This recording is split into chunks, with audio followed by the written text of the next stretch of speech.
damag sa Pilipinas at tuyong dagiti kang runana damdamag diti PTV Cordillera. Kailian tunggal aglugan kakaditi jeep kat marigatan ka nga agaraw gaputan na ilet ken ipilit dagiti driver ken dispatcher ang mga akomodar iti pasahero iti bagat anapon nun. Iti Baguio City sigun kadagiti driver ken dispatcher ang muda ti anti-sardinas policy. Isut gapu na nga awan ti agrekreklamo a pasahero. Anya nga tapos ti obserbasyon ti Department of Transportation. Ada report ni Jezreel Kate Lapizar.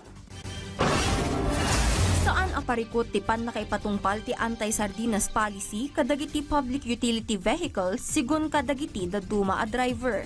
Kas ka ni Manong Ruzon gaputan na bayag da nga ipatpatungpal daytoyon sakbay pay nga adda na iulog a direktiba. May capacity kami kasing nakadikit sa may panel board as may na sinusunod lang namin yung capacity. Saan mat apilpilitan ni Manong Hulito atong palan ti seating capacity no dadakkel dagiti pasahero iti jeepney na kano makita na anapunno daytoyon. Kung puno, hindi naman papilitan na mapuno talaga kasi hindi naman papilitin namin yung kadikit-dikit. Tumultulong mat ti dispatcher ani Manong Nestor tapno maipasigurado a komportable latta dagiti pasahero.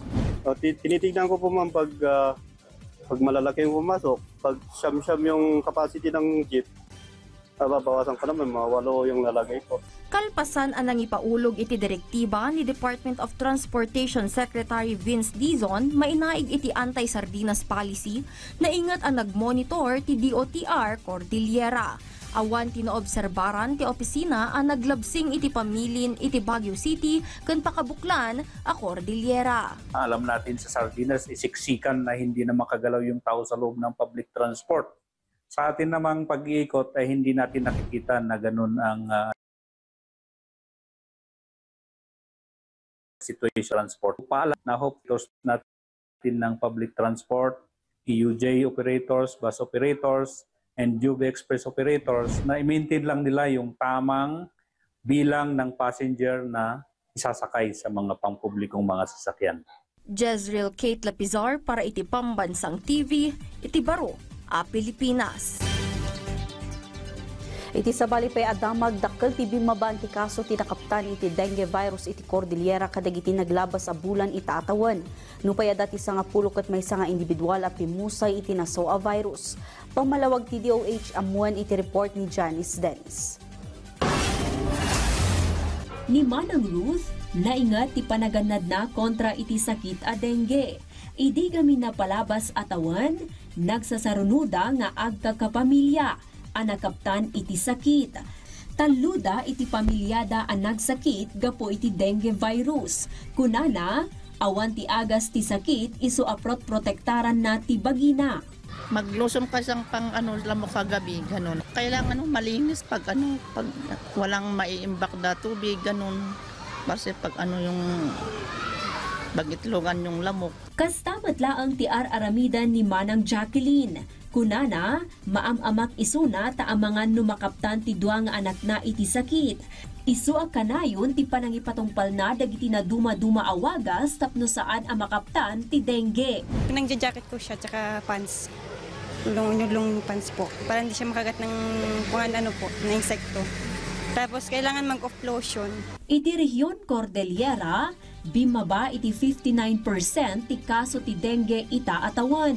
Iti datos ti Department of Health Cordillera, dumanon iti 4,552 tinailistada a kaso.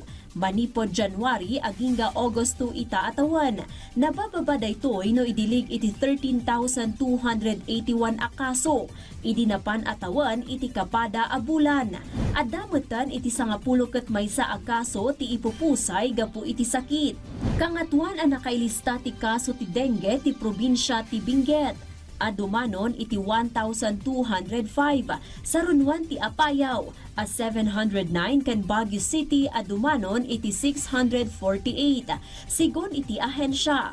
Resulta daytoy tinapaertengan ag kampanyada kontra iti sakit. Nupay bimabati kaso, Inyunay-unay ti DOH asaan nga agpakampante dagiti umili. Join your community clean-up drives. If someone has a fever for more than 2 days, kumonsulta na kayo sa doktor at wag sa Google Doctor. Okay? If we clean our surroundings, syempre maglinis tayo lagi. Hindi naman kailangang panagtutudo bago tayo maglinis. Impalagip manan ti ahensya, ano marikrik na dagiti sintomas ti dengue, dagos nga agpakonsulta iti doktor. Janice Dennis, para iti Pambansang TV, iti Baro a Pilipinas. Dagiti kang runa na damdamag dito PTV Cordillera, i-like, i-follow ka subscribe iti social media platforms ti PTV Cordillera iti Facebook, TikTok, kan YouTube. Para iti PTV balitangan sa probinsya, siya ni Audrey Villana na imbag ngaldaw.